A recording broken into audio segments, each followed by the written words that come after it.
Hello, this is Raquel. I go by Raquel B across the internet. Let's paint some mushrooms. This is in watercolor, and I first start out with the light sketch and do an underpainting of the yellow of a yellow blend, because I find that when I paint in red, it is because it gets too dull because it doesn't have that brightness. And when you look at any kind of reference, you can tell what undertones of the red it is. And in this instance, it was a yellow, so I just put it in.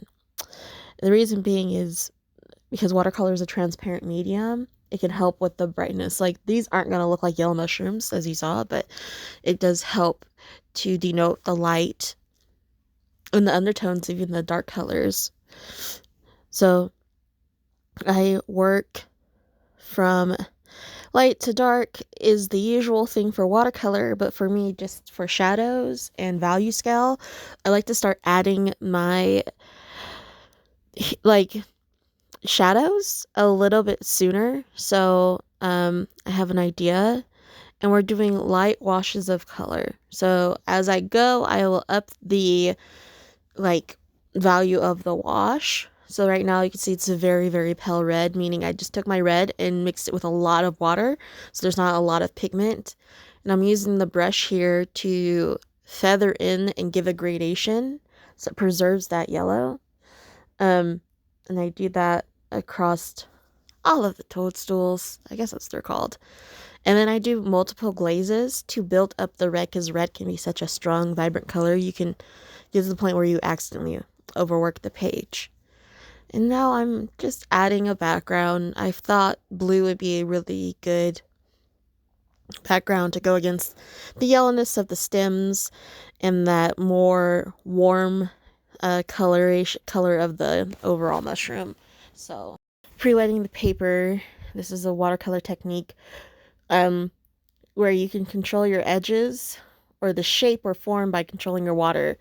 So I pre-wet the page and then add the pigment to the pre-wet page, and that gives you the control of the hard versus soft edge. So it has that bloom, and the hard edge is where that water stops. And I think I'm just cleaning off my brush and switching it. Yeah, this one's a little bit bigger, and I'm going to go back in and charge more blue into this area and see how it spreads, because the pigments will float to wherever the water is, and I made it a hard edge around those caps. And I'm going back here because I did this section previously and it's still a bit damp and I want it to be darker, so I am adding more pigment to that area and also kind of blending it in to reinforce that shadow.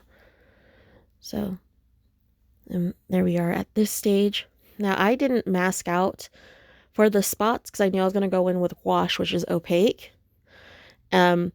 If you're not going to use gouache and you want to have these spots, the brightest portion of any watercolor is going to be the white of the paper.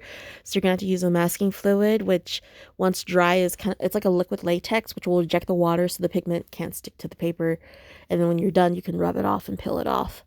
But I didn't have any with me. I was at a cafe doing this and it's just messy. So I have gouache and I just gonna put it on there, and it does give it a different feel, but that is okay. And I'm making these dots according to the curve of the actual mushroom, so that it goes along with it. And then after looking over everything, it just needed more punches into the dark as it dried. And I am using a mix of blue, brown, and a bit of neutral tint to get this black or near black. It's not just a black by itself. And it's pretty strong in its pigment. And I'm using a really, really small brush, so it's kind of like pinning in the shapes, kind of like a pencil here. So it looks a little bit more graphic, and it's giving these deciding, determinate lines for the form. And I like the way it looks, so that's why I do it. And even here, I'm reinforcing the textures, the form, and the shadows on that edge. All right, and thank you so much for watching. Don't forget to like, follow, and subscribe.